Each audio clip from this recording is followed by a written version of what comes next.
Set your life on fire. Seek those who fan your flames.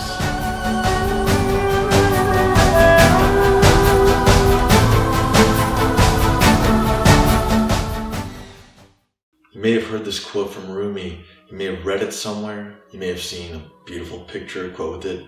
You may be following the Rumi Quotes official Facebook page and you may have seen it there. You may have seen it in a recent video that Will Smith made. It went viral. Millions of people watched it.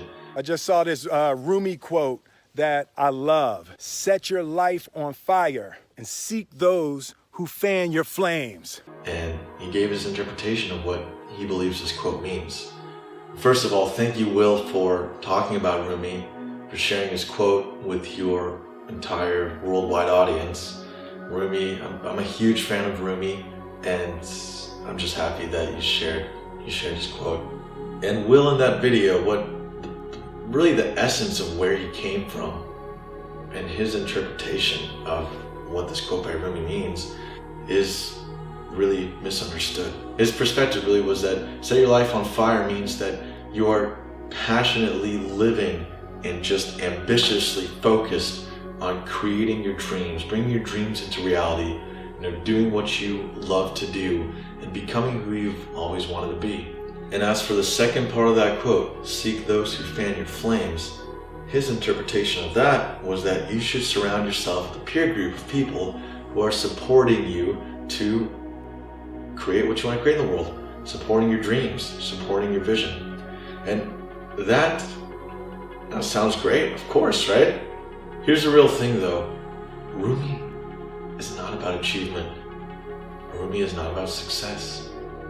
Rumi is all about love. That is the real essence of everything Rumi writes about. And love transcends the mind. Love transcends all rational thought. Love transcends all logic. That's the essence of what Rumi is really about. All of his love poems, they're about the love for the divine, the love for God, the love for the universe, the multiverse, the cosmos, whatever you want to call this infinite organizing intelligence. That's what his love poems are. Rumi in his poems is really like a conversation that the individual soul is having with the collective universal spirit, and the love and the yearning it has to be dissolved in that collective spirit. And even the very first poem in his very first volume of the Masnavi is the poem about the reed flute. Ever since the reed flute was separated from the reed bed, it has made this crying sound. He's saying that the sound that the flute is crying to be with the reed bed again, because anything pulled from its source longs to go back. And that's really one of the main themes that's embedded in all of Rumi's poems.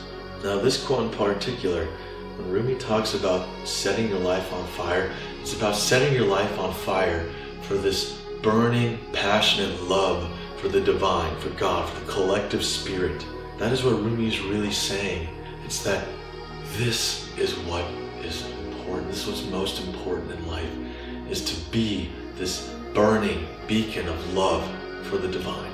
It's definitely not about success. It's not about what you want to achieve. It's not about any of this stuff that really surrounds the material world. Seek those who fan your flames, second part of this quote. And really I get Will's perspective and I see it, and yes, like if you want to create something incredible, you want to be attracting people that are committed to creating something incredible as well, and where you can all symbiotically support each other. Of course, that makes sense. It's a wonderful thing. However, Rumi, who said, "My religion is love, every heart is my temple," does not see the world as, cut these people out, only let these people in. And for Rumi to also say, Love is the whole thing. We are only pieces. It's a different perspective. It's one that sees everyone as a soul, and everyone is part of this collective spirit. And when he says those it's not limited to people. Those can be anything and anyone that supports the expansion of this burning fire of love for the divine. So, with that, I want to know, how big will you let love set you and your life on fire? And who and what will you allow to fan your flames? Comment below, let's share this video, and let's make a big fire of love for this infinite and vast universe and for this world we live in.